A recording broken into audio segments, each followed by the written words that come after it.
보자! 달리겠습니다. 다 됐죠 이제? 크게 나왔고. 자, 피를 온몸 구석구석에 보내 세포에 산소와 영양분을 공급하는 심장 덕분에 우리 몸은 정상적으로 작동할 수 있는데, 비행기에서 이러한 심장과 같은 역할을 하는 장치가 바로 엔진이다. 자, 여기 쓰인 표현 방식 뭐니? 유추죠, 유추. 유추는 뭡니까? 유비추리. 그쵸? 상황을 빗대서 표현하는 거야. 그래서 우리 심장이 구석구석 산소와 영양분을 공급하는 것처럼 비행기 엔진도 마찬가지라는 얘기입니다. 엔진 역시 비행기가 정상적으로 작동할 수 있는 힘을 만들기 때문이다. 이런 엔진의 가장 중요한 역할은 비행기가 앞으로 나가게 하는 것이다. 마찬가지 여러분들이 뛸 때 심장 박동수가 높아집니다. 왜 그래요? 갑자기 몸의 근육이 산소를 태우는 거야. 그치? 그러니까 공기 흡입을 위해서 심장이 빨리 뛰는 겁니다.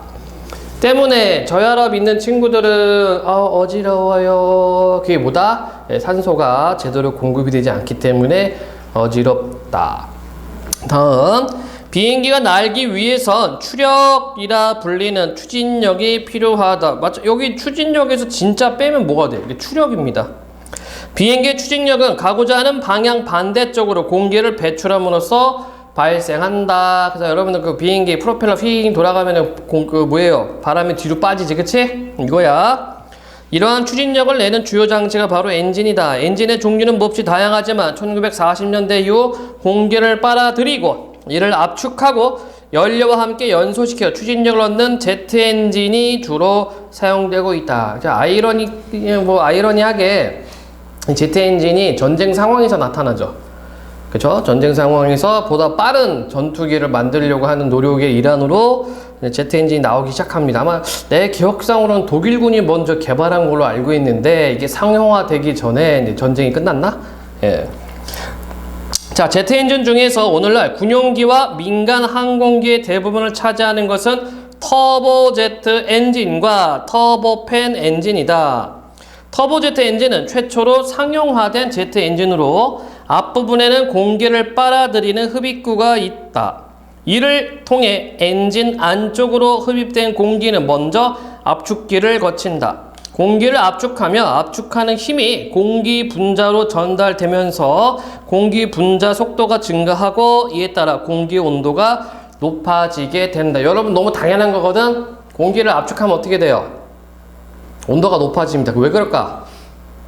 왜 그래? 그쵸? 공기 분자들이 서로 막 팅팅팅팅 부딪히기 시작한단 말이야. 그치? 그러니까 압력을 주면 줄수록 온도가 올라지는 것은 분자들끼리 충돌 횟수가 그만큼 많아지니까 에너지 분출, 열 에너지 분출이 더 높아진다는 겁니다. 자, 뜨거워진 공기는 연소실에서 연료와 만나 연소하여 더더욱 뜨거운 가스를 발생시킨다. 자, 그럼 여러분들 이거 생각하면 되겠지, 그치? 우리가 보통 휘발유나 뭐 기름에다는 불을 붙여. 그런데 얘네들은 불 붙이는 게 있어요? 없어요. 공기를 압축시키는 거야. 공기를 압축시키면 그 공기 자체가 뜨거워집니다. 거기다가 연료를 집어넣으면 같이 펑 되는 거죠, 그쵸? 이거 여러분들 자동차 엔진도 비슷한 거야. 뭐 디젤이나 가솔린이나 비슷한 원리입니다. 공기 압축, 그 다음에 뭐 팽창, 뭐 폭발, 뭐 이런 식으로 행정이 있죠. 그래서 뭐 4기통이다 그러면 4행정 사이클 이렇게 돌아갈 겁니다. 자, 계속해서 보겠습니다. 압력이 센 고온의 가스는 빠른 속도로 엔진 뒤쪽으로 뿜어져 나가며 터빈을 회전시킨다. 이때 터빈이 돌아가는 힘을 통해 앞쪽에 압축기가 돌아가고 터빈을 거쳐 노즐로 내뿜어지는 가스는 추진력을 만들어낸다. 이러한 터보제트 엔진은 빠른 속도를 낼 수 있어 전투기와 같은 군용기에 주로 사용된다. 자, 그래서 여기서는 과정이 나타나 있다. 그치? 뭐에 대한 과정입니까? 터보제트 엔진의 과정. 그래서 이게 여러분들 왜 이렇게 전투기 같은 거 보면은 가속하잖아. 뒤에 팍 하면서, 그쵸? 초당 10,000원씩인가? 초당 10,000원이니까 12,000원 태운대. 초당. 어마무시한 거죠, 그 연료비가. 와우. 자, 그림이 있네요. 터보팬 엔진 구조가 있고, 여객기와 같은 민간 항공기에는 주로 사용되는 엔진은 터보팬 엔진.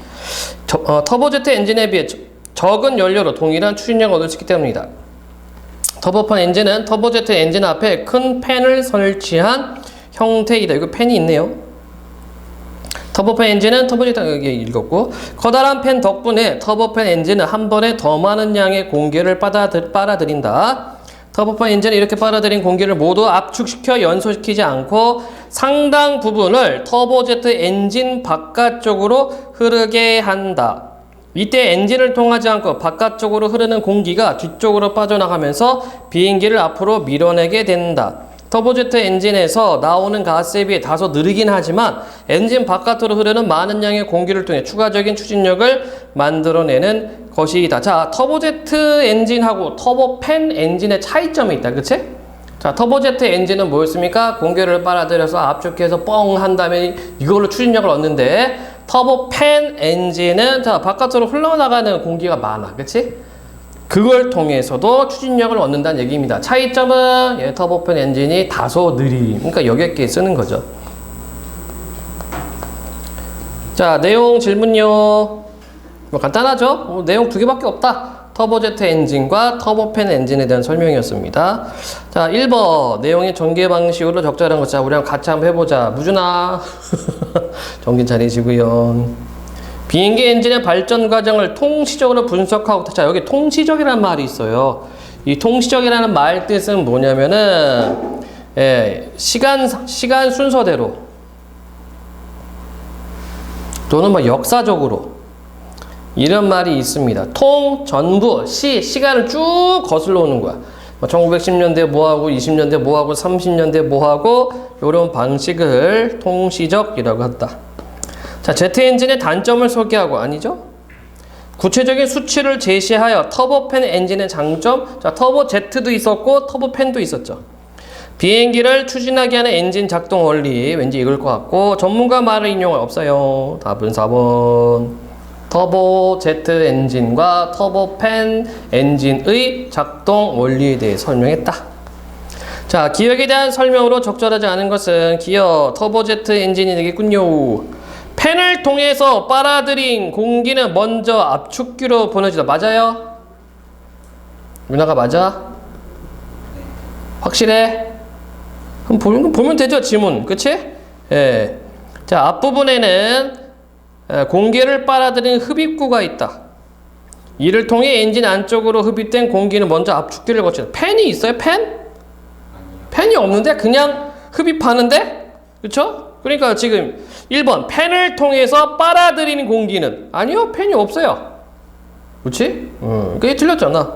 이게 확인만 해주면 되겠죠. 나머지 확인. 압축기는 연소에 필요한 공기 온도를 높이고요. 연소실에서 발생한 연소가스를 이용해 터빈을 회전시키고, 터빈이 돌아가는 힘을 바탕으로 앞쪽의 압축기 작동, 노즐로 나오는 가스는 비행기가 가고자 하는 방향으로 배출. 노즐로 나오는 가스는 비행기가 가고자 하는 방향 반대 방향이 아니었나? 이것도 한번 확인해 볼게요. 터빈을 거쳐 노즐로 내뿜어주는 가스는 추진력을 만들어낸다. 그럼 어디로 나가, 그러면? 어디로 갈까? 응? 맞아, 틀려. 노즐로 나오는 가스는 비행기가 가고자 하는 방향으로 배출된다. 맞습니까?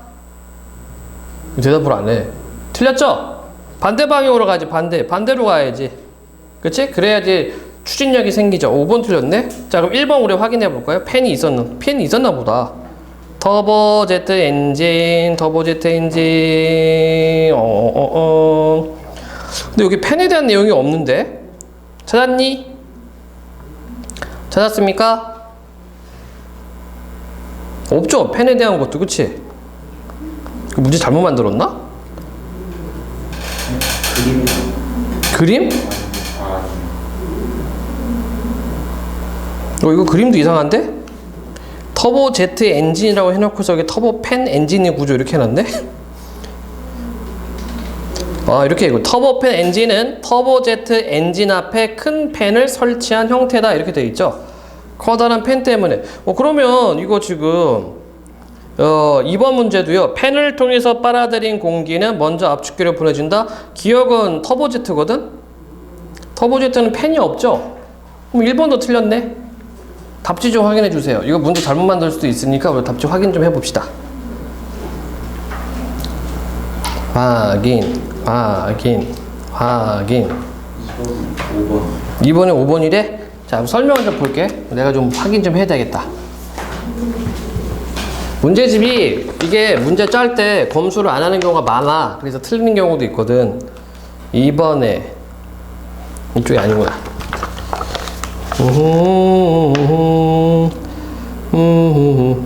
자, 여기 지금 오답인 이유 1번 터보제트 엔진의 작동 원리를 보며 흡입구를 통해 빨아들인 공기는 먼저 압축기를 거친다. 흡입구를 통해요. 그쵸?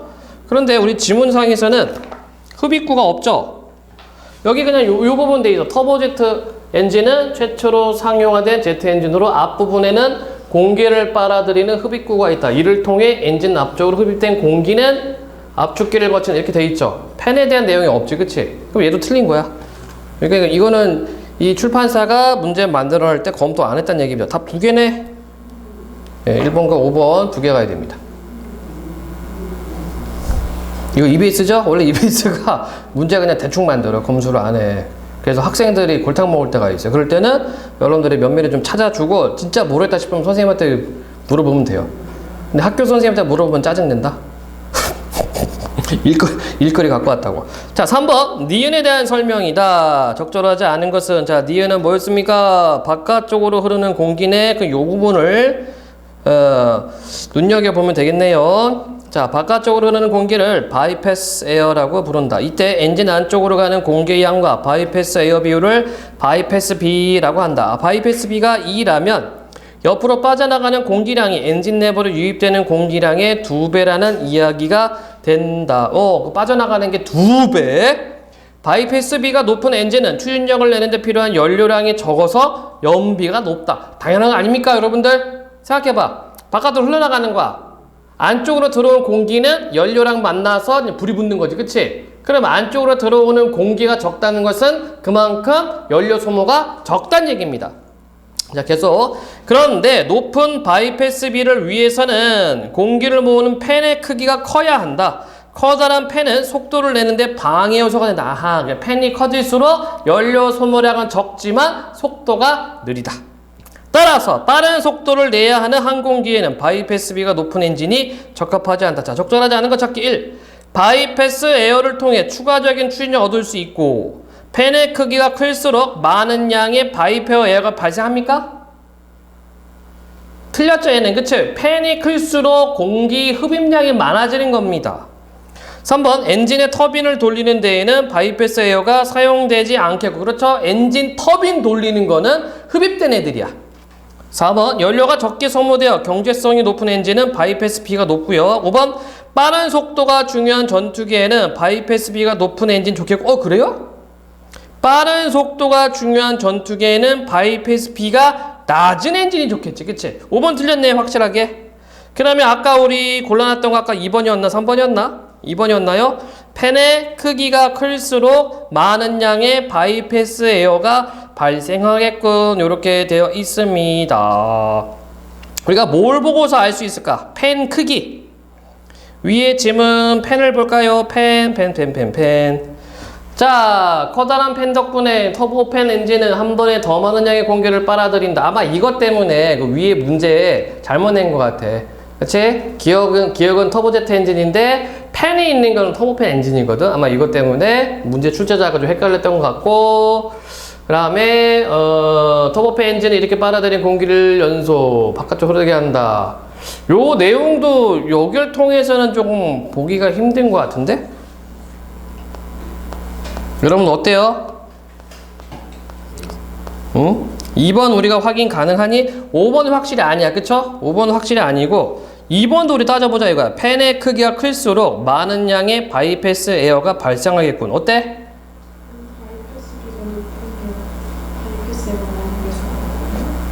네. 바이패스 B가 크다는 것은 흘러나가는 공기 양이 그만큼 많다는 얘기입니다. 그러면 두 번째, 팬의 크기가 클수록 많은 양의 바이패스 에어가 발생하고 맞는 얘기가 되겠구나. 그치? 예, 바이패스 비율이라고 얘기를 했기 때문에. 그죠? 네, 좋습니다. 따라서 답은 5번이고요. 다시 한번 얘기하지만 2번 문제는 이거 문제 잘못 낸 겁니다. 자, 질문 없으면은 다음 또 질문을 보도록 하겠습니다. 뿅뿅뿅. 자, 용광로와 샐러드볼 그리고 국수 대접이라고 되어 있습니다. 이게 216쪽에 있고 주제 통합 지문이 됩니다. 요거는 여러분들 문화융합이에요. 문화융합. 문화를 어떻게 융합시킬 건가, 다문화 상황을 어떻게 대처할 것인가, 이거를 용광로, 샐러드볼, 국수 대접 요렇게 비유적으로 빗대어서 표현한다. 자, 보자잉. 오늘날 지구촌은 정치, 경제, 사회, 문화 등 다양한 분야에서 국가 간 교류가 증대하였다. 그렇죠? 민간 차원도 증대가 어마무시하게 증대되었습니다. 온라인을 통해서. 그치? 예. 요즘 유튜브 틀면 전 세계 영상 다 볼 수가 있잖아.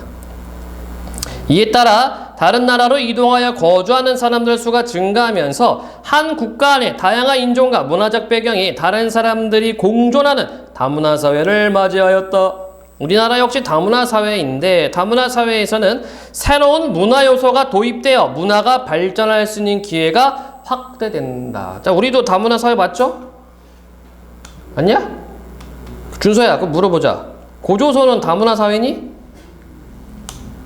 고조선 어때? 고조선 아니야? 자, 단군은 청동기 문화, 그치? 그 다음에 고양이가 아니지, 호랑이하고 곰애들은 얘네는 신석기 후반 수련 문화입니다. 다문화일까 아닐까? 처음에는 다문화였을 거야, 부딪혔을 때는. 그치? 그러다가 어떻게 청동기 문화 쪽으로 흡수되는 거죠.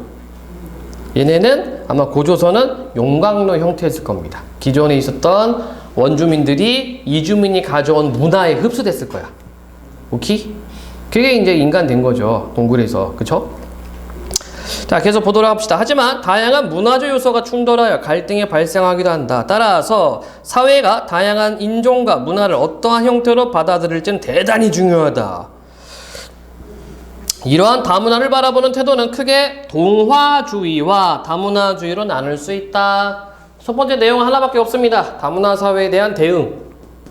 동화, 다문화. 동화는 뭐니? 같다동, 변화. 그쵸? 아마 고조선 문화가 동화주의인 것 같아요. 청동기 문화로 흡수됐으니까. 청동기 농경사회로 흡수됐으니까. 다문화는 각각의 문화를 존중해주는 거죠. 그러니까 미국 사회를 여러분 생각하면 될 것 같다. 그쵸? 다민족, 다인종 국가가 미국이죠. 자, 동화주의는 한 국가 내에 공존하는 주류 문화와 비주류 문화 중에서 주류 문화를 중심으로 한 사회의 통합을 목표로 하는 입장으로 용광로 이론으로 대표된다. 용광로가 뭐예요? 아 뜨거. 이게 용광로. 다 녹여버린다. 용광로 이론에서는 여러 다양한 문화들이 그 사회의 주류 문화 안에서 변화를 일으키고 서로 영향을 주어서 문화적 발전을 이루어 나갈 수 있다고 본다. 그래야만 문화적 충돌에 따른 사회 갈등과 혼란과 갈등을 방지하고 사회적 연대감이나 결속력을 강화할 수 있다는 것이다. 그러니까 중심 문화가 있고 비주류 문화가 있고, 중심 문화가 이제 흡수, 녹여. 이게 용광로 문화. 영국계 문화를 중심으로 하여 여러 나라의 문화가 섞이면서 만들어진 고유한 문화를 형성하고 있는 호주는 용광로 이론을 실현한 국가로 꼽힌다. 원래 호주가 어떤 땅이었습니까? 호주가 어떤 땅이었어? 호주. 원주민? 원주민 내쫓았잖아. 그치? 그래서 원래 원주민 살고 있었는데, 영국하고 유럽 애들이 이 호주를 뭘로 만들어요? 감옥으로 만들었지, 감옥으로. 그쵸? 그래서 죄수들을 멀리 내보낸 장소가 호주였고, 그래서 지금 호주 백인들은 이제 죄수들의 후손들이라고 말할 수 있겠다. 역사적으로 볼 때. 예. 그래서 원주민들이 쫓겨나죠. 그쵸? 주변으로 이제 밀려난 겁니다. 어쨌든.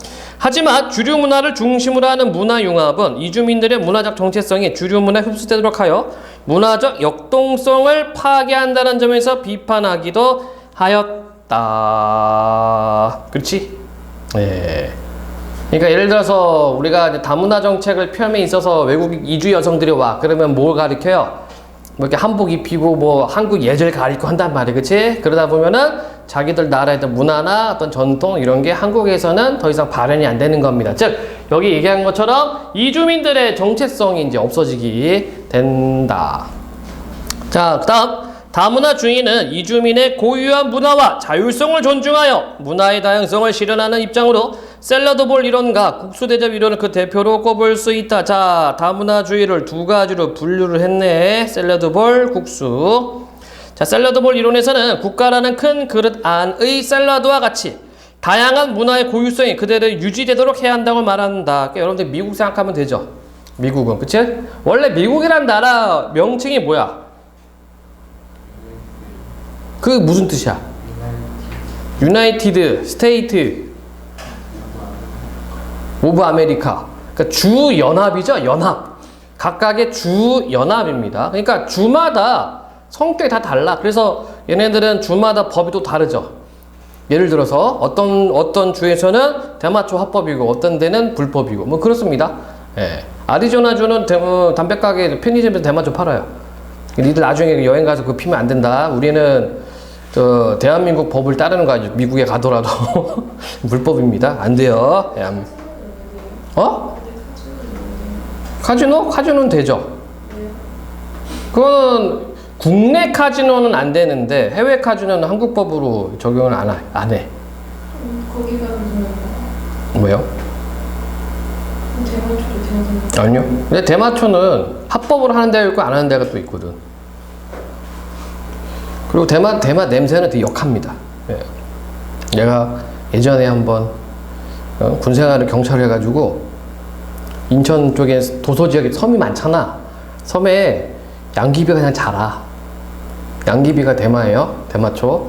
양귀비가 그냥 자라요. 그래서 그거 태우러 가거든. 공무원들 풀어가지고 다 태워요. 예. 근데 그 냄새가 또 이렇게 맡게 돼. 이렇게 태우다 보면. 뭐 이렇게 돼요. 불 지르면서. 예. 근데 이제 대마는 뭐 금방 또 깨기 때문에, 뭐 그렇습니다. 그래서 이게 논란이 많아. 뭐 대마를 합법을 해야 된다, 말아야 된다, 뭐 이렇게 얘기를 합니다. 그러니까 중독성을 따지면 담배보다 중독성은 떨어진다고 그래. 그러면 왜 대마초를 안 되게 그러느냐? 대마를 피면은 이렇게 되거든. 그러니까 대마를 합법해야 하자라고 주장하는 사람들, 야, 그러면 술도 마시면 술 취해가지고 이러는데 그 차이가 뭐냐 이렇게 얘기를 해요. 그래서 미국에서는 주마다 대마를 합법하는 데도 있어. 그러니까 술처럼 관리를 해, 술처럼. 근데 한국은 아직은 안 되죠. 예. 그렇다고 뭐 해보라는 얘기는 아닙니다. 우리는 이제 법을 지켜야 되기 때문에. 근데 뭐 여러분들 만약에 나중에 공무원 돼가지고 인천시 공무원 돼가지고 저기 뭐 백령도 쪽 뭐 도서지역 진짜 서비스는 자라. 이 양귀비는 되게 잘 자라요. 그리고 양귀비는 약으로 쓰거든. 돗자리 짤 때도 대마로 이렇게 풀이 되게 억세고 예, 돗자리 같은 거, 바구니 같은 거를 만들 수 있거든. 근데 그 꽃잎 때문에 그래, 꽃잎 때문에. 그걸 다 태워버립니다. 어쨌든 간에. 자, 좌우지간. 자, 한 사회 안에 있는 다양한 문화를 평등하게 인정하고 각 문화가 고유의 정체성을 유지하면서 조화를 이룰 수 있도록 해야 한다는 것이다. 하지만 샐러드볼과 같은 사회는 사회적 연대감이나 결속력이 부족하여 사회적 통합을 이루기 어렵다는 점이 이 이론의 한계로 지적되기도 하였다. 그치? 섞이질 않잖아. 그냥 그릇 안에 여러 가지 재료가 있을 뿐이에요. 안 섞여. 그러니까 국가에 큰일이 있을 때 과연 얘네들이 나서겠느냐 이런 얘기죠. 그런데 요즘 좀 많이 바뀐 것 같아요. 미국이라는 사회가 여러 가지 큰일을 겪으면서 사람들 또 잘 뭉치거든. 그게 대표적인 게 9.11 테러 같은 경우 막 지역에서 와가지고 사람들 막 도와주고 하죠. 예. 그래서 트럼프 아저씨가 이제 대통령 선거할 때 그거를 많이 얘기했지. 미국 정신, 미국 우선 이런 것들. 자, 끝부분입니다. 국수대접 이론에서는 국수가 주된 역할을 하고 고명이 부수적인 역할을 하여 맛을 내듯이. 자, 고명은 뭐예요? 국수 먹을 때 위에다 좀 올려놓는 것들. 주류 문화와 비주류 문화가 공존해야 한다고 강조한다. 모든 문화를 평등하게 바라보는 샐러드볼 이론과는 차이가 있으며 비주류 문화의 다양성과 고유성을 존중하여 주류 문화와 비주류 문화의 공존을 목표로 한다는 점이 특징적이다. 이렇게 되어 있습니다. 자, 그래서 다문화를 어떻게 바라볼 것인가? 샐러드볼, 국수대접 이론, 또 하나는 용광로 이론. 이렇게 이야기를 했다. 내용 질문 없니? 윤우 괜찮아, 윤우야? 네, 좋습니다. 자, 적절하지 않은 것은 1번. 윤아가 1. 다문화에 대한 태도를 크게 두 가지로 난 설명한다. 맞아요? 맞잖아. 크게 두 가지로 크게 동아주의와 다문화주의 크게 그리고 다문화주의를 다시 국수하고 샐러드로 나눠놨죠.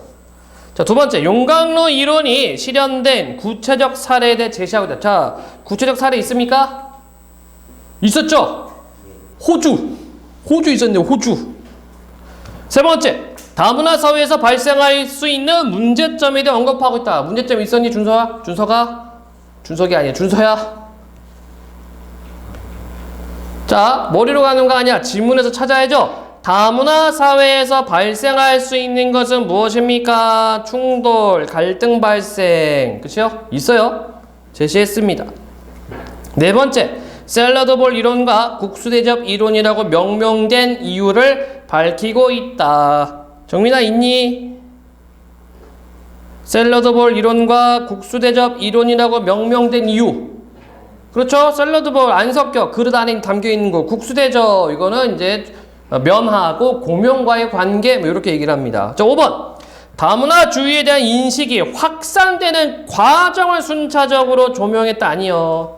아닙니다. 이거는 그냥 동아주의냐 아니면 다문화주의냐 크게 둘로 나눴고 동아주의는 용광로 이론으로 그리고 다문화주의는 다시 샐러드볼과 국수대접 이론으로 분화해서 설명했습니다. 자, 2번 기억, 니은, 디귿이니까 기억은 용광로, 니은은 샐러드, 디귿은 국수일 것 같아. 왠지. 맞나? 맞네요. 예. 그러면 적절하지 않은 것은 1. 기억, 니은, 디귿은 모두 여러 문화가 똑같지 않다는 점을 인정한다. 지원아 맞아? 네, 맞죠? 그래서 용광로는 녹이는 거고 니은은 각자 따로 노는 거고 디귿은 주류와 비주류가 공존해야 된다. 이런 얘기고요. 두 번째, 기억은 니은, 디귿과 달리 하나의 문화를 중심으로 한 통합 목표로 한다. 예, 그렇죠? 이건 용광로. 세 번째, 기억은 니은, 디귿과 달리 문화에는 주류와 비주류가 있다고 본다. 요거는 기억이 아니라 디귿이지, 디귿. 그렇죠? 국수와 고명과의 관계. 네 번째, 니은은 기억, 디귿과 달리 모든 문화를 평등한 것으로 여긴다. 맞고요. 샐러드. 자, 니은, 디귿은 기억과 달리 이주민의 고유한 정체성을 존중한다. 그렇죠? 이게 다문화주의였으니까. 따라서 답은 3번입니다. 적절하지 않은 것은 인도인들은 소를 숭배하기 때문에 소고기를 먹지 않지만 근데 먹는 사람 있어요. 부자들, 그 귀족들 예, 먹어요. 아프리카 마사이족은 같은 이유로 소고기를 주식으로 먹는다. 오, 숭배하는데 이 마사이족은 고기를 먹어. 동서양을 막론하고 즐겨 먹는 돼지고기를 유대인과 이슬람교도는 불쾌하게 생각하고 그렇죠. 무슬림들은 돼지 안 먹습니다. 그래서 예전에 학생 중에 이란 학생들 있었는데 학생 식당 데리고 가서 라면을 먹었어요. 근데 한 학생이 라면 먹고서 와! 뭐 이러는 거야. 너 왜 그래? 그러니까 그 신라면 봉지를 봤지. 거기에 돼지 기름 이렇게 써 있거든. 아! 뭐 이러는 거야. 야, 괜찮아. 그거 모르고 먹어도 괜찮아. 안 돼요. 했더니만 다음부터 그냥 신라면만 먹더라고. 자기 입에 맞대. 그러니까 이게 문화 충격이죠. 왜냐면 자기 안 먹다가 먹으니까.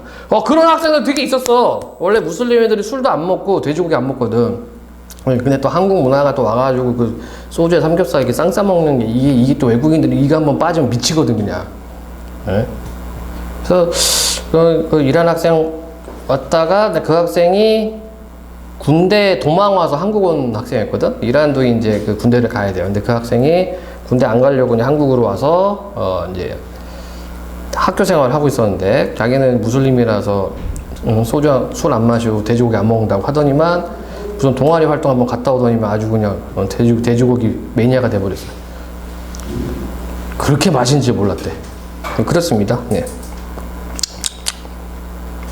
자, 동부 아프리카에서는 닭고기와 생선을 비천한 고기라고 여깁니다. 와우. 동부 아프리카? 이 친해님을 무시하는군요. 이게 뭐 문화적으로 차이가 있는 거죠. 자, 미국의 이민자가 급증하던 19세기 말, 미국은 와스프 문화를 바탕으로 하여 수많은 이민자들을 융합함으로 미국만의 문화를 만들어내고 문화 발전을 이루고자 하였다. 와스프란 백인 앵글로 섹슨 청교도를 뜻하는 것으로 미국 사회에서 와스프, 화이트, 앵글로, 그쵸? SP는 이제 청교도를 뜻하겠네. 미국사에서 성공을 위한 조건으로 여겨졌다. 이 때문에 수많은 이민자들은 자발적으로 이 문화에 동화되고자 하였다. 자기들도 성공하고 싶으니까. 적절하지 않은 것은 1번. 인도인과 아프리카 마사이족이 함께하는 사회에서는 문화적 요소의 충돌로 인한 갈등이 발생할 수 있겠죠. 한쪽은 소를 먹고 한쪽은 소를 안 먹으니까 너 왜 그 신성한 소를 먹는 거야? 신성하니까 먹는 건데? 이러면 또 부딪히는 거지. 두 번째, 가의 유대인과 이슬람교도의 돼지고기에 대한 서로 다른 인식은 동화주의가 사회적 연대감을 높이는데 효과적이지 않을 말해주는 곳이 있고, 뭔 소리래? 응? 이쪽이 아니지. 자, 세 번째, 와스프 문화를 바탕으로 이민자들을 융합하려고 한 것은 와스프 문화를 주류 문화로 이주민들을 흡수, 맞죠? 네 번째, 수많은 이민자들이 와스프 문화에 동화되고자 함에 따라 이민자들이 본래 갖고 있었던 문화가 지켜지지 못했다. 용광로 이론. 다섯 번째, 미국은 와스프 문화 안에서 다양한 문화가 서로 영향을 주면 문화적 발전이 이루어질 수 있다고 본 것이 예건. 자, 요거 한번 우리 확인해 볼까요? 용광로 이론에서 찾으면 될 것 같아요. 용광로 이론 어디 갔지? 이 부분이네요. 색깔을 좀 달리 할까? 아니, 지워놓고 다시 줄을 긋겠습니다.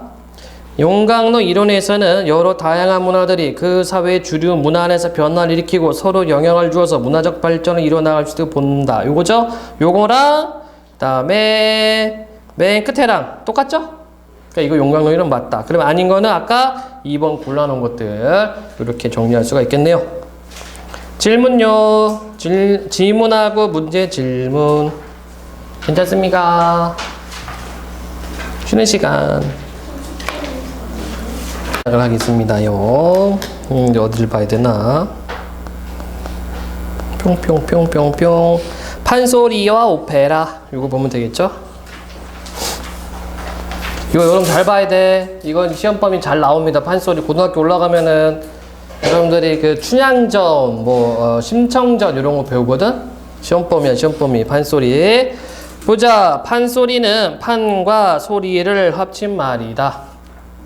씨름 판, 놀이 판에서처럼 판은 특정한 행위가 벌어지는 공간을 뜻한다. 저기서 개념이 나와 있네요. 판에 대한 개념. 남학생들 판치기 하지? 안 해? 채 위에다가 동 놓을 거 탁 쳐서 뒤집어져 먹는 거 안 해? 요즘 그런 안 하는구나. 자, 소리는 매우 넓은 의미를 지닌 말이지만 우리 전통 음악에서 소리는 사람의 음소나 음악을 가리킨다. 역시 판과 소리에 대한 개념. 따라서 판소리는 말 그대로 열린 공간인 판에서 부르는 음악이라는 뜻이다. 그래서 첫 번째 단락에서는 개념 두 개가 있었죠. 판소리를 뒤집으면 소리판이 되는데 이 소리판은 소리하는 소리꾼과 북반주를 담당하는 고수 그리고 청중으로 구성된다. 자, 소리판의 구성, 소리꾼, 고수, 청중. 자, 이 소리꾼을 다른 말로 광대라고도 해요. 광대. 이 중 소리판을 이끌어가는 사람이 바로 소리꾼이다. 판소리에서는 한 사람의 소리꾼이 모든 등장인물의 역할을 소화한다. 안못 보는 신봉사처럼 눈을 감고 소리를 하다가 인당수로 떠나는 심청이가 되어 애절하게 눈물을 흘리기도 하는 것이다. 혼자서 소리판을 이끄는 동안 소리꾼은 말하듯이 설명하는 안일이와 노래인 창을 적절하게 섞어가며 공연을 하는데, 자, 이거를 뭐라고 하냐면 이게 판소리죠, 이게. 예. 미안. 예, 위에서 얘기했던 거네. 여기에 연기 동작인 너름새를 더하여 청중에게 감동을 전달한다. 자, 그러면 소리꾼이 하는 거는 뭐가 있어? 소리꾼? 여기다 써야지. 소리꾼이 하는 것은 첫 번째, 안일이. 이거를 사설이라고도 해. 사설. 그러니까 이제 이야기를 풀어주는 거야. 그때 심청이가 어디에 들어가서 하는데 하고 노래를 하죠. 바로 노래하는 게 창. 그리고 이제 몸짓. 몸짓이 너름새. 너름새 연기가 되겠죠. 이렇게 세 가지를 한다. 잘 안 보이는구만. 요게 여러분들 이제 1학년 1학기 또는 2학기 때 시험 범위로 나와요. 요게 심청가나 심청전이나 춘향전 배울 때 요거를 같이 배울 거야.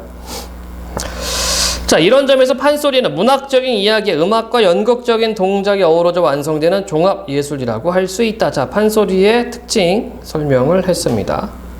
이러한 판소리의 특징 중 하나는 부분의 독자성. 일반적인 공연과는 달리 판소리는 완창보다는 부분적으로 불리는 경우가 많았다. 왜 그러냐면요, 여러분들 판소리를 완창, 처음부터 끝까지 다 하는 걸 완창이라고 하는데 기본이 8시간이야. 그래서 뭐 이렇게 국립공원에서 이거 판소리 완창을 한다, 심창과 완창을 한다 그러면은 이거 얼마지? 보통 한 10만 원 가까이 되는 것 같아요. 근데 거기 도시락값 포함입니다. 그리고 공연 중간중간 쉬는 시간이 있고 점심시간 들어가고 뭐 이래. 예. 자, 흥부가 전체보다는 흥부가 박타는 대목이나 흥부가 매맞는 대목으로 주로 공연되었던 것이다. 그러다 보니 판소리는 작품 전체의 유기적인 구성을 중요시하기보다, 자, 유기적 구성이 뭡니까? 여러분들 이제 생물에서 배웠을 거야, 유기체를. 그치? 유기체는 머리부터 발끝까지 다 연결되어 있는, 신경으로 연결되어 있는 것을 유기체라고 하죠. 그러니까 이제 문학작품도 유기적 구성을 가지고 있거든? 그런데 판소리는 이렇게 부분적으로 부르다 보니까 독자적 성격을 더욱 중시하게 되었다. 이렇게 정리가 가능하겠습니다요. 다음 오페라. 오페라 좋아하는 친구 있어요? 없음? 나 한 번 들었는데 기억이 안 나. 한 20분 이상 자가지고 2시간 반짜리 들었는데 생각이 안 나요. 오페라는 작품이라는 뜻의 라틴어인 오푸스에서 유래한 말로 연극과 달리 노래로 공연된다. 그게 처음부터 끝까지 모두 음악으로 작곡된 것이다. 등장인물이 중얼거리거나 말하는 것 같은 대사도 있지만 여기에도 악보가 딸려 있다. 또한 오페라는 16세기 말 이탈리아에서 생겨난 음악극의 흐름을 따른 것이어야 한다. 이 때문에 가요나 팝송 같은 곡으로 이루어진 뮤지컬, 우리나라 전통을 따른 판소리 등은 오페라와 뚜렷하게 구별된다. 여기는 대조가 들어가 있죠. 이 앞부분은 오페라의 개념, 그리고 아래쪽에는 뮤지컬과 판소리와의 차이점 되어 있습니다. 이러한 오페라는 단순히 가수 몇 명이 나와서 노래를 부르는 것이 아니라 대단히 많은 사람이 협력하여 만들어내는 작품이다. 음악으로 만들어지기 전에 대본가가 줄거리 대사를 창작해야 한다. 그 다음 작곡가가 이를 음악으로 옮기고 가수가 등장인물로 분장하여 연기하며 대사를 노래를 부른다. 합창단과 무용단이 함께 무대를 꾸미기도 하며 무대 아래나 뒤쪽에는 오케스트라가 음악을 연주한다. 오페라의 무대 배경과 장치를 설치하는 미술가, 건축가, 엔지니어의 기여도 적지 않다. 기여는 도움, 그쵸? 우리가 보통 기여도 이런 말을 쓰죠. 얼만큼 이바지했는가 기여도라고 하죠. 더군다나 오페라는 한 작품 속에서도 장면이 여러 번 바뀌는데 이를 신속히 처리하기 위해서는 고도의 기술이 필요하다. 이처럼 무대에 오르기까지 다양한 분야의 수많은 사람이 함께하는 오페라는 진정한 의미의 종합무대 예술이라고 할 수 있다. 그래서 비싸, 오페라. 비싸요. 무대 장치 많이 들어가고 준비하는 스텝들 많기 때문에 비쌉니다. 판소리는 뭐 아까 누구 필요해요? 소리꾼, 고수. 이 두 명만 해서 시작이 됩니다. 그리고 이제 청중 관객이니까. 자, 가와 나에 대한 설명. 가는 판소리, 나는 오페라. 가는 나와 달리 공연 제작 과정을 순차적으로 제시하고 있다. 거꾸로 돼 있죠잉. 가는 나와 달리 구체적인 사례를 통해 공연의 양상을 설명하고 있다. 오잉. 나는 가와 달리 공연 형식이 지닌 한계점을 열거하고 있다. 오잉. 나는 가와 달리 판소리와 오페라의 공통점을 소개, 공통점이라 차이점. 가와 나는 모두 공연에서 청중의 역할을 강조했다. 오잉? 자, 3개가 나왔다. 그러면 이럴 때 여러분들 문제풀 이럴 땐 거꾸로 가는 거야. 청중 역할, 우리가 방금 나를 봤지만 청중 역할 없었죠? 그럼 3번. 나는 가와 달리 공연 형식이 지닌 한계점 열거니? 그래? 맞아요? 아니죠? 가 있었지? 흥부가 대목. 오케이? 그래서 유기적인 것이 아니라 부분적으로 독자적으로 부를 수 있다라고 얘기했습니다. 자, 기역, 니은에 대한 이해. 기역, 니은이 어디 있나요? 기역은 판소리고요. 니은은 오페라네. 뭐 똑같네. 기역은 판소리, 니은은 오페라. 적절하지 않은 것은 기역은 니은과 달리 공연 중에 무대 배경이 여러 번 바뀐다. 거꾸로 되어 있죠. 니은은 기역과 달리 여러 종류의 악기가 반주를 담당한다. 그렇죠? 적절하지 않는 거 찾는 거네. 답은 1번이군요. 네. 나머지 볼까요? 3번. 기역은 니은에 비해 기억에 비해 니은의 공연에 등장한 인물수 더 많고 니은에 비해 기억은 부분 독자성을 중시하고 기억과 니은은 모두 연극적 요소가 포함된 공연 맞죠?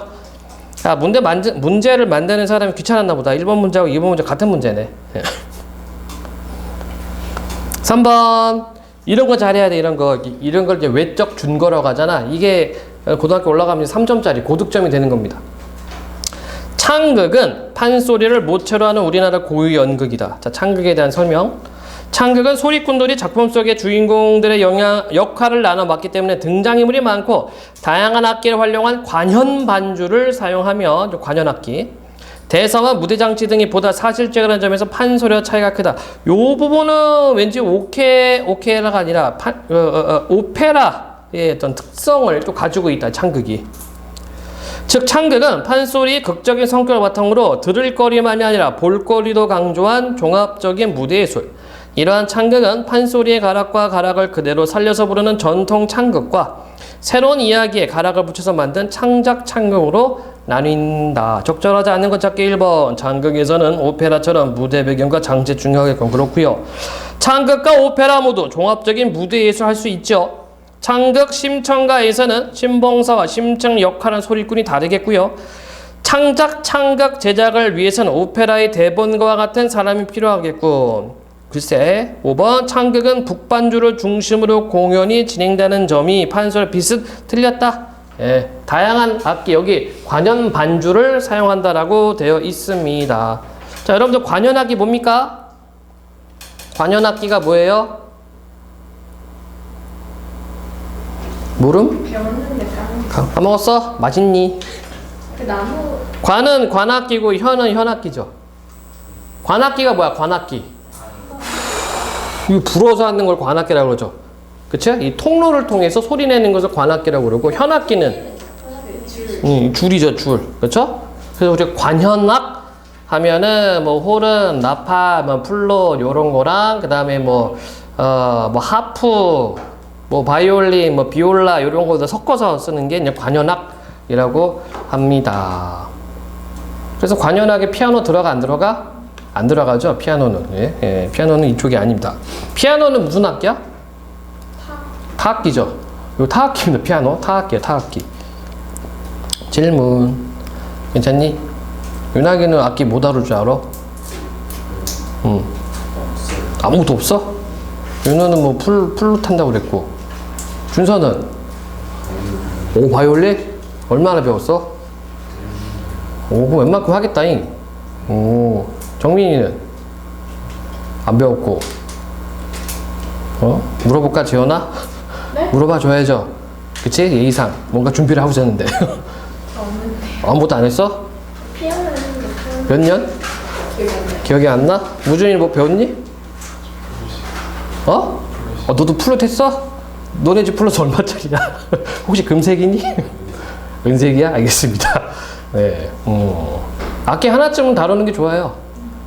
진짜. 군대 가서 심심해, 유나가. 너 짬 달고 병장 달면 할 일 들을 게 없어. 네. 기타라도 치면 그래도 노래 한 3-4곡 부르면 그래도 한 30분은 지나가거든. 그렇습니다. 네. 그 피아노 치는 애들 보면 되게, 남자가 피아노 치면 되게 멋있어 보이더라. 그래서 나도 피아노 좀 배워보려고 했는데, 이 왼손 새끼손가락이 내 말을 안 들어. 와, 부들부들 거려가지고. 표기. 다음 페이지. 지구가 둥글다고? 요거 보겠습니다. 한때 몇 년 전에 이게 음모론 막 이렇게 있었는데, 음모론? 야, 지구는 원래 평평해. 그러니까 나사하고 얘네들이 속이는 거야. 지구는 원래 평평한 거야. 뭐 이런 식으로. 그쵸? 그거 믿는 사람 아직도 있다? 지구는 네모라고 이렇게 정육면체라고 이렇게 생각하는 사람들이 있습니다. 왜 그러지? 왜 그렇게 생각할까? 하긴 뭐 여러분들이 몰라서 그렇지 진짜 한국 사람 진짜 똑똑해요. 그리고 지식이 많아. 진짜로. 프랑스 학생들을 이렇게 조사한 적이 있어요. 지나가다 상식 물어보는 거야. 상식을 물어봐요. 해가 어디서 떠요? 반 이상이 몰라. 우리 보통 동쪽 이렇게 얘기하잖아요. 그치? 걔는 몰라. 서쪽인가? 남쪽이? 이건 진짜 이래. 반 이상이. 근데 그거를 창피하다고 생각 안 해요, 얘네들은. 내가 모르면 어때서? 이러고 넘어갑니다. 한국 같았으면 뭐라고 하지? 야, 그것도 모르냐? 뭐 이러는데, 예.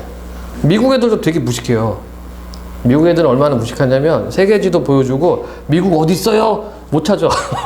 못 찾는 사람이 반수 이상, 반 이상입니다. 진짜. 근데 그게, 얘네들은 창피하다고 생각 안 해요. 내가 모르면 어때? 나 모를 수 있지, 이래. 그러니까 한국 사람들이 똑똑한 거야, 이게. 우리는 지식이 기반이 되어 있기 때문에 그 위에 한 단계 업그레이드 되어 있는 상태입니다. 알았어, 윤호가? 미국에서는 지면 안 되겠지. 야, 지구가 네모나는 애들한테 우리가 져야 되겠니? 뭐 그렇다고. 예. 자, 기원전 약 200년경 그리스 수학자 에라토스테네스는 이 아저씨가 뭐 만들었냐? 뭐 만든 거 있나? 공식? 지구가 지구 둘레 길이 있어요. 원줄, 그럼 이 사람이 뭐 호 길이 원줄 했던 사람이야? 나 몰라. 나 수학은 잘 몰라서. 과학 시간에 나와요? 예. 땅에 막대기를 세워 놓았을 때 같은 시각이라도 도시의 위치에 따라 생기는 그림자 길이의 비율이 상이하다는 것을 발견했다. 야, 여러분들 같은 우리 같으면 어떻게 생각해요? 응? 세우지도 않아. 그죠? 그림자 보고서 그냥 지나갑니다. 근데 이 사람은 궁금증이 생긴 거야. 이게 왜 길이가 다르지? 시간은 같은데? 이렇게 되겠죠. 도시 시엔의 땅바닥에 꽂은 막대기는 태양빛이 지면에 수직으로 내려와 그림자가 생기지 않았지만, 여기 적도지방인가? 같은 시각 알렉산드리아의 막대기에는 그림자가 생겼던 것이다. 그림자가 생겼다는 사실은 빛이 지면에 수직 방향으로 내려오지 않음을 의미하며, 이를 바탕으로 테네스는 지구가 평평하지 않다는 사실을 밝혀내고 지구 구체소를 입증하였다. 와, 똑똑하다, 그죠? 그림자가 생기니 각도를 보고서 아, 지구는 동그래. 이렇게 생각해. 와우. 만약 지구가 평평한 평면이라면 태양 광선은 평행하게 지구로 들어오기 때문에 동일한 시각이라면 어느 장소에서라도 그림자 길이의 비율이 같아야 하기 때문이다. 대단하다. 아, 그러니까 이 사람이 벌써 지금으로부터 몇 년 전 사람입니까? 2200년 전 사람입니다. 그치? 2200년 사람인데, 이야, 아시아의 반토막 난 대한민국이란 나라의 중학교 교재에 이름을 남겼어. 어마무시하다. 2200년 전 사람이. 무중이도 이름 남길 거야? 아니에요? 자, 지구가 둥글다는 사실을 밝혀낸 덕분에 에라토스테네스는 지구 둘레까지 측정해낼 수 있었다. 시에나와 알렉산드리아 사이의 거리를 알고 있으니 시에나와 지구 중심 알렉산드리아가 만드는 각의 크기만 알면 지구 둘레의 길이를 구할 수 있다는 결론에 도달한 것이다. 근데 나 되게 궁금한 게 있어, 여러분들. 아, 이렇게 해서 이게 지구 둘레를 구한단 말이야. 어디다 써먹어? 그러면 이 사람이 뭐 했을까? 이거 발견하고. 그치. 뭐 자랑했을 거야. 야, 너 그거 알아? 야, 지구가 동그래! 이게 어떻게 지구가 동그래? 이거 봐봐. 오, 그러네. 내가 그래서 이 지구 둘레를 구했다? 야, 지구 둘레는 몇만 킬로야? 이렇게 자랑? 그럼 주변 사람들 듣고 뭐 할까? 오, 그렇구나. 아, 야, 우리 뭐 먹어? 이랬을 것 같거든? 그러니까 지금이야 뭐 이렇게 이름도 남기고 했지만 당시 사람들의 반응은 거의 똑같아. 그래? 아, 지구가 그렇구나. 야, 근데 우리 이따가 뭐 하기로 하지 않았니? 뭐 이랬을 것 같아. 그래도 꾸준하게 계속 이렇게 하는 거죠. 그러니까 뭐랄까, 좀 어떤 그 자기가 뭐 발견했을 때 그 자랑하고 싶은 마음, 그치? 알려주고 싶은 마음, 이 굉장히 강했던 것 같아요. 만약에 이 사람이 과묵한 사람이라면 이걸 우리가 알 수 있을까? 그냥 자기만 알았을까? 이거 봐라. 아, 이게 지구 둥그네. 이러고 넘어갔을 텐데. 그치? 이걸 증명하고 발견을 해서 사람들한테 알려요. 자, 계속 보겠습니다. 그 친구들 중에도 그런 친구들이 있죠? 어디 가서 뭐 맛있는 맛집 알아내서, 야, 나 어디 갔는데, 이거 그거 진짜 맛있더라! 이렇게 알려주는 친구들이 있어. 있어, 윤호야? 이 친구 없어? 학교에 그런 친구도 있다니까? 근데 그런 친구들 공통점이 뭐니? 그래? 다음날. 야, 너가 어제 갔다 왔는데 맛 없던데? 그럼 이제 싸웁니다. 그럼 싸우기 시작하는 거야. 예. 사람마다 입맛이 다르잖아, 그치? 자, 지구 전체 둘레의 길이와 원의 중심과 360도가 이루는 비율이 두 도시 사이의 거리와 두 도시 사이의 각이 이루는 비율과 같음을 찾아냈기 때문이다. 뭔 소리인지 모르겠지만 그렇대요. 두 도시가 지구 중심을 사이에 두고 만드는 각의 크기는 평행선과 엇각의 성질을 활용하여 구할 수 있었다. 뭔지 모르지만 체크해놔야지. 평행선과 엇각의 성질. 빛은 직선으로 지구로 들어오고 땅 위에 수직으로 세운 막대. 근데 나 또 의구심이 생긴다, 이게. 빛이 진짜 직선으로 지구에 들어오나? 태양은 구체인데? 너무 커서 너무 커? 그냥 무시해버리지. 그러니까 여러분들 과학 공부하다 보면은 이렇게 막 이렇게 있고 항상 밑에 당구장 표시 있고 뭐라고 돼 있어요? 뭐 지구 중력은 무시한다. 공기 저항은 무시한다. 이런 식으로 나오죠? 그러니까 여러분들은 그 과학책 보면서 뭐 배우는 거야? 거짓말부터 배우는 겁니다. 사실이 아닌데! 그치? 사실이 아닌데 거짓말부터 배우는 거야, 이게. 응? 내가 고등학교 올라가서 화학 배울 때 충격받은 게 뭐였냐면, 분명히 중학교 화학 시간에는 쪼갤 수 없는 거 원자라고 배웠는데, 고등학교 올라가니까 원자를 쪼개고 있는 거야. 이해되니? 원자 쪼개지 않아. 핵분열 하잖아.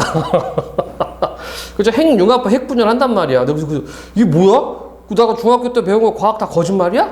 막 그랬다니까? 안 그래, 누나가? 우린 거짓의 세계에 살고 있습니다. 그러니까 누가 더 거짓말 잘하냐? 이 세계에 살고 있는 거죠. 과연 진실은 어디에? 빛은 직선으로 지구로 들어오고 라고 가정을 하자. 이렇게 되어 있어요, 과학책은. 땅 위에 수직으로 세운 막대기와 햇빛이 이루는 각이 시내와 지구 중심 알렉산드리아 사이의 각과 같기에 이를 바탕으로 에라토스테네스는 지구 둘레의 길이가 약 4만 킬로미터일 것이라고 결론을 내렸다. 실제로 적도 둘레의 길이가 약 4만 75킬로미터이니 놀라울 정도로 근사한 값이었다. 근사하다. 야, 너 오늘 옷 진짜 근사한데? 그 근사가 아니죠? 예. 가깝다는 뜻이야. 그쵸? 대단하죠, 이거요. 2200년 전에 지구 둘레값을 구하고 대단합니다. 물론 어디다가 써먹을 수는 없지만, 예. 근데 이런 게 있어요. 그리스 시대 때는 소피스트 시대거든. 소피스트 알고 있니? 잘 몰라요? 그러니까 여러분들이 알고 있는 뭐 누구냐? 라토니 형이 좋아했던 형님이 있었는데, 내 죽음을 알리지 말라. 이건 이순신이고. 악법도 법이다. 소크라테스. 예, 라토니 형이 테스 형을 되게 좋아했거든. 테스 형은요, 지금으로 말하면 아이돌이었어, 아이돌. 왜 아이돌이냐? 머리 겁나 똑똑해, 말 잘해, 그리고 힘도 세. 그때는 도시국가죠? 보통 15,000명에서 2만 명이 한 도시에 살고 있고, 그 도시 자체가 다 자치국이었습니다. 그래서 이 분쟁이 생기면은 싸워야 되거든? 근데 소크라테스가 보통 이렇게 싸울 때 보병 중에 10명 팀장이었어. 10명을 데리고 가서 팀장급입니다. 근데 혼자서 2-3명을 때려 눕혀요. 예. 싸움도 잘해. 말도 잘하고 똑똑해요. 그러니까 그리스 남자들이 테스 형! 와! 이렇게 환호를 합니다. 그러니까 플라톤도 되게 좋아했어요. 테스 형을. 근데 이제 소크라테스가 약을 먹고 죽었죠.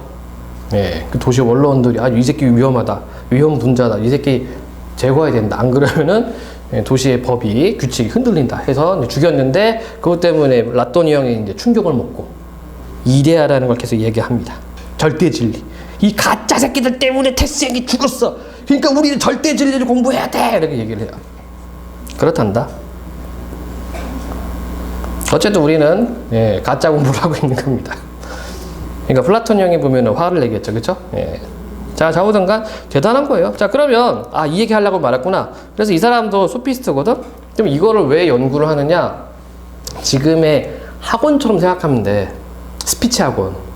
그리고 이 사람들이 보통 다툼이 생기면은 말싸움으로 승부를 가리거든.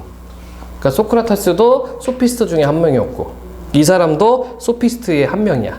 그러니까 이런 걸 발견해서 내가 진리를 발견했다라고 하잖아? 순간적으로 이제 인싸가 됩니다. 셀럽이 되는 거예요. 사람들이 몰리면 어떻게 될까? 돈과 명예가 생기죠. 자기 이름 학원이 잘 되는 겁니다. 여러분들이 알고 있는 그 삼각형 누구? 삼각형하면 삼각형하면 튀어나오는 그리스 철학자 누구 있어요? 피타고라스. 피타고라스가 삼각형 내각이 하면 180도 이거 발견했잖아, 그치? 이 사람도 소피스트거든? 이 사람도 학생들 제자들 가르쳐 했어요. 똑같이 소피스트를 양성하는 거야. 이거를 발표하니까 사람들이 개떼같이 보여. 진리의 인도자가 탄생했다 쫙 보여요. 제자가 많을 때는 2만 명 정도. 아까 얘기했지, 한 도시국가가 15,000명에서 2만 명이라고 얘기를 했죠, 그쵸? 그러니까 당시에 하나의 국가가 선생님을 옹립해 주는 거예요, 피타고라스를. 나중에 종교도 세웠어. 원래 이 말 잘하고 막 자기를 추앙을 받으면은 이제 나는 진짜 진리의 선도자구나, 선구자구나 이렇게 돼버려요. 그래서 종교를 세워 삼각형 교주를 했습니다. 이를테면 자기가 진리를 설파한 걸 갖다가 조교화를 시켜가지고 자기 제자들 막 이렇게 한 자리씩 주고 막 그랬어. 그러다 보니까 또 어떤 문제가 생겨요?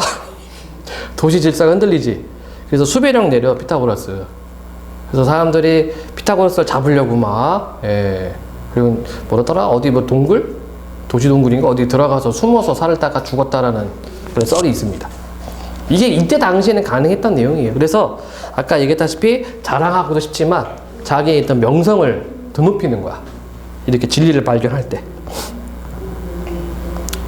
준서는 뭘 드높이고 싶어? 뭘 발견하고 싶어? 엄섬? 상호 초전도체를 만들고 싶어? 야, 그럼 떼돈봅니다. 그쵸? 이거 잠깐 여담이지만 여러분들 몇 년 전에 황우석 사태라고 있었죠?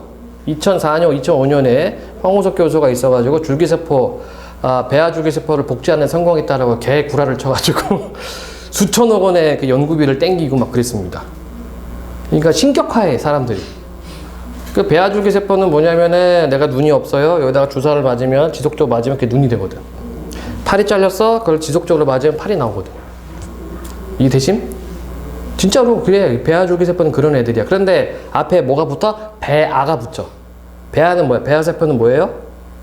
얘는 사람 되는 애들이거든. 그래서 이 배아세포 갖다가 실험하면 안 돼. 근데 분명히 하는 사람들이 있을 거야. 전 세계적으로. 하면 안 돼요. 금지야, 이건. 이걸 피하기 위해서는 이 배아세포를 복제를 하면 됩니다. 그런데 전 세계에서 복제에 성공한 사람이 아무도 없어요.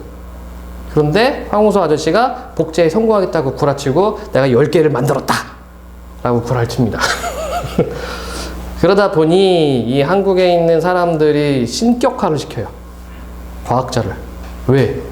암에 이렇게 암 말기 환자들, 다시 일어나고 싶은 사람들, 암 못 보는 환자들, 가서 이제 막 붙는 거야. 저 좀 먼저 치료해주세요. 이런 식으로.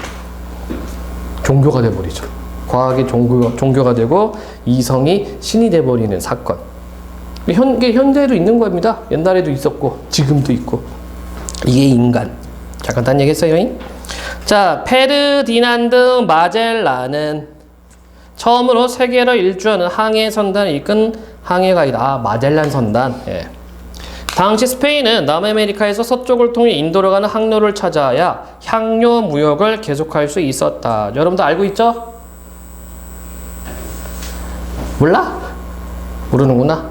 이때가 흔히 이야기하는 대항해 시대.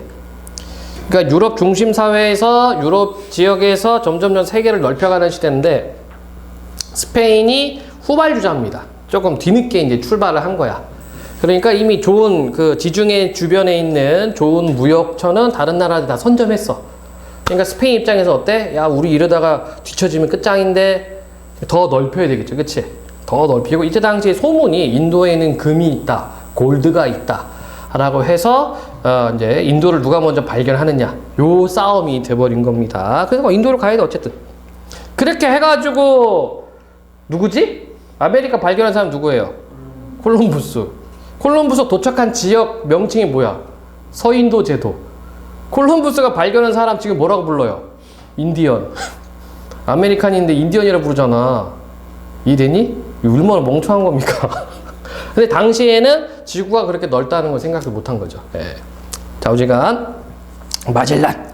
다른 사람과 달리 마젤란은 이것이 가능하다고 생각했고 스페인 왕 카를로스 1세의 도움을 얻어 인도로 가는 백길 탐험에 나섰다. 1519년 마젤란은 자 여기서 퀴즈. 콜럼부스가 아메리카 대륙 발견한 것은 몇 년도입니까? 천은 맞지.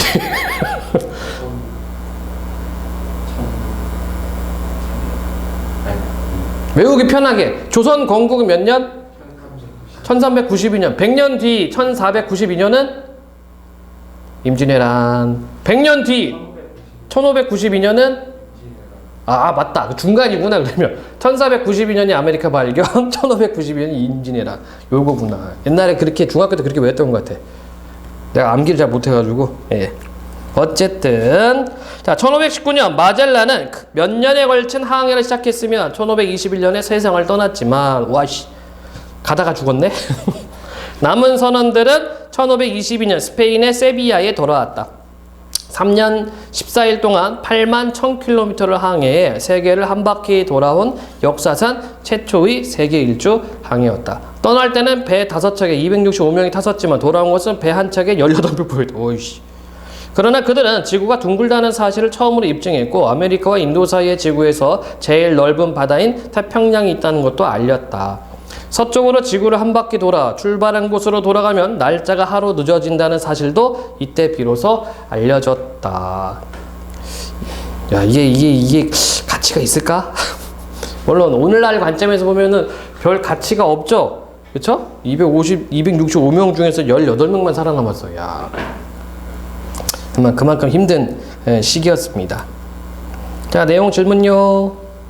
괜찮니? 게임 좀 좋아하는 친구들은 대항해시대 게임 좀 해봤을 텐데 해본 사람 없어요? 아마 여러분들 아버님들 이거 알 거야.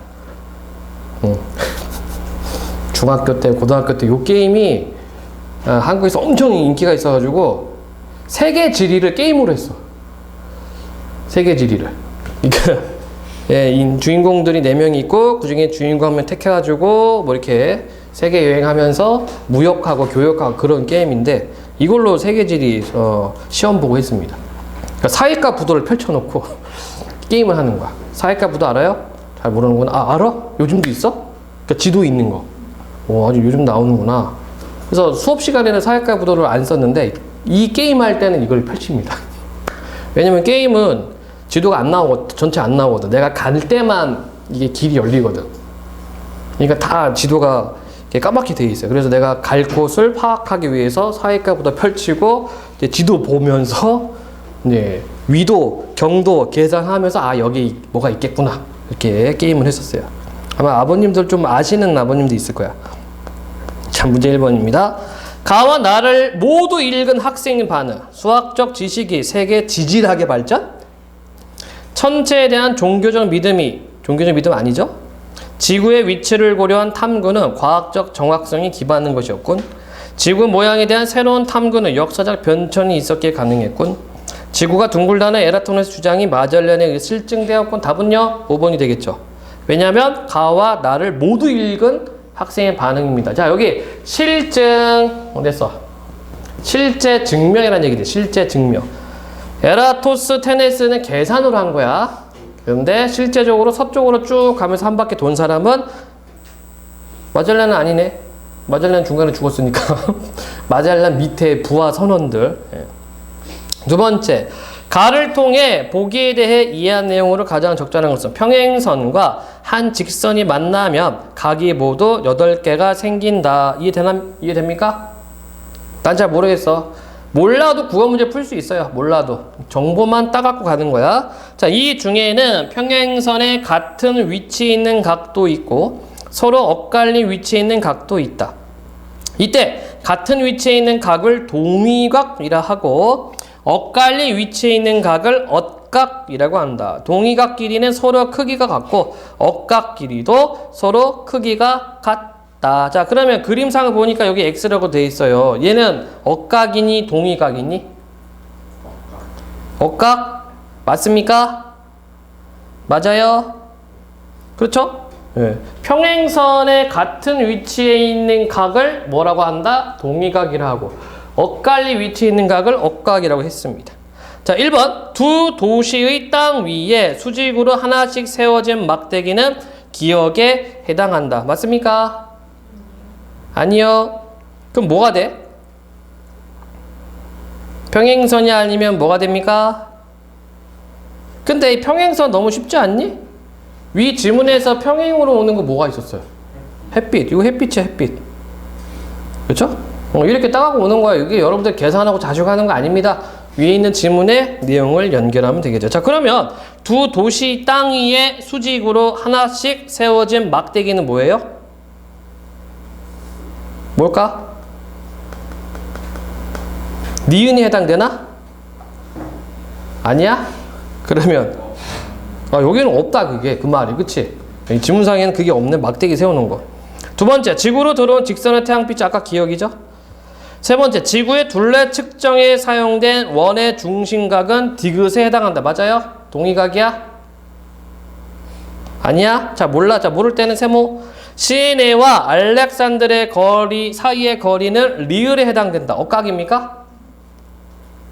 땅 위에 수직으로 세운 막대기와 햇빛이 이루는 각은 리을에 해당된다. 이게 되겠네. 그치? 계산하는 거 아니야. 그냥 지문에 있는 내용 따갖고 와가지고 연결되는지 안 되는지만 해주면 됩니다. 3번 바꿔 쓸 수 있는 거네. 증명했고 이거 실증이었나요? 혹시? 입증했고 입증. 자, 입증은요. 증거를 세우다, 증명을 하다 의미고. 자, 비슷한 D 어딨지? D 근사한 값이다. 이게 비슷한 값이다. 근사한 값이다. 잘 모르겠네. C 균등한 C 동일한 시각이라면 이게 틀렸네요. 균등한 것과 동일한 것은 다르죠. 동일한 것은 같은 거야. 그치? 균등은 뭐예요? 균등은 그러니까 수준이 같은 거죠. 수준이 같은 거. 그쵸? 정도가 같은 거. 남은 것도 볼까요? B 판판하다, 평평하다 되고, 상이하다, 다르다 되고, 상이가 서로 상자 다를 이자입니다. 서로 다르다 뜻이죠. 아닌 거는 3번.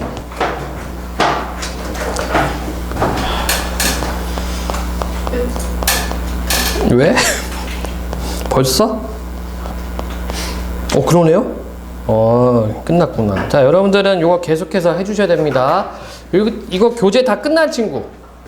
끝났어? 그러면 이제 프린트 나갈 거고요.